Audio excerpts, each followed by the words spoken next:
Mungkin ada di antara kita yang tidak tahu bahawa jika anda melakukan pencarian Masjid Al-Aqsa di Google, kebanyakan gambar yang terpapar iaitu struktur kubah berwarna emas. Sebenarnya struktur kubah emas ini bukanlah Masjid Al-Aqsa, walaupun ramai di antara kita yang tersalah anggap. Struktur ini adalah Kubat As-Sahra atau Dome of the Rock, kubah batu, dan ia berbeza dengan Masjid Al-Aqsa. Kekeliruan ini berlaku kerana Dome of the Rock ini terletak dalam kawasan Al-Aqsa, berhampiran dengan masjid di situ.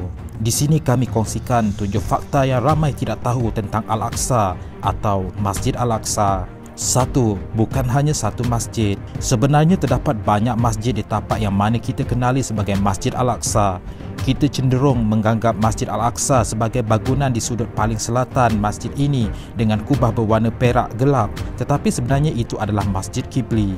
Ia mendapat nama kerana berada di kedudukan paling dekat dengan kiblat. Masjid ini dibina pada zaman Khalifah Abdul Malik bin Marwan dan disiapkan pada zaman Al-Walid bin Abdul Malik. Al-Aqsa seperti yang disebutkan dalam Al-Quran merujuk kepada seluruh plaza di Baitul Maqdis, termasuk dengan masjid, arena, gerbang, air pancut, menara dan banyak mercu tanda keagamaan dan bersejarah lainnya. Seluruh tanah di sebalik dinding kompleks ini dikenali sebagai Masjid Al-Aqsa, juga disebut sebagai Al-Haram As-Sharif. 2. Disebut dalam Al-Quran.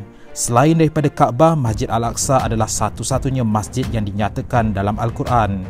Maha suci Allah yang telah menjalankan hamba-Nya Muhammad pada malam hari dari Masjid Al-Haram di Mekah ke Masjid Al-Aqsa di Palestin, yang kami berkati sekelilingnya untuk memperlihatkan kepada tanda-tanda kekuasaan dan kebesaran kami. Sesungguhnya Allah jugalah yang Maha mendengar lagi Maha mengetahui. Surah Al-Isra ayat pertama.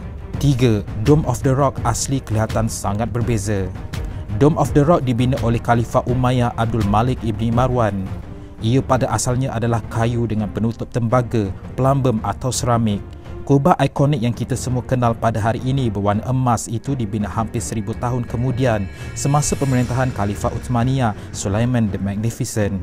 Lapisan emas khas ditambahkan ke kubah bersama dengan jubin Uthmaniyah ke fasad bangunan. 4. Kompleks tanah perkuburan.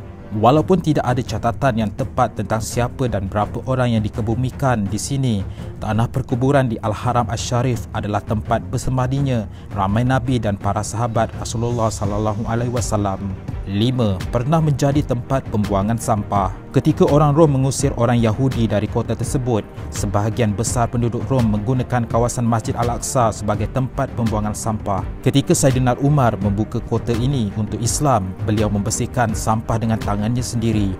Beliau juga mengakhiri pembuangan orang Yahudi selama berabad-abad, lantas memberikan keluarga-keluarga pelarian ini hak untuk tinggal di Baitul Maqdis sekali lagi. 6.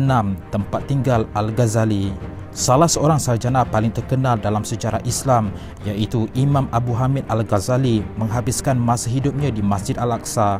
Di sinilah lokasi di mana Imam Al-Ghazali menulis apa yang dianggap sebagai karya agungnya, Ihya Ulum Ad-Din, Kebangkitan Ilmu Agama. Sebuah bangunan di masjid ini menandakan tapak bilik lamanya. 7. Pernah musnah terbakar. Pada tahun 1969, keseluruhan Masjid Qibali telah terbakar. Sejak itu, masjid ini dibina semula, tetapi kejadian yang berlaku tidak lama dahulu ini menunjukkan betapa pentingnya kita menjaga tapak suci ketiga dalam Islam ini. NGO dari United Kingdom iaitu Muslim Hand telah bekerjasama dengan Wakaf Al-Aqsa sejak tahun 2008 menjalankan kerja-kerja pemulihan dan pemeliharaan yang penting. Sekian, terima kasih.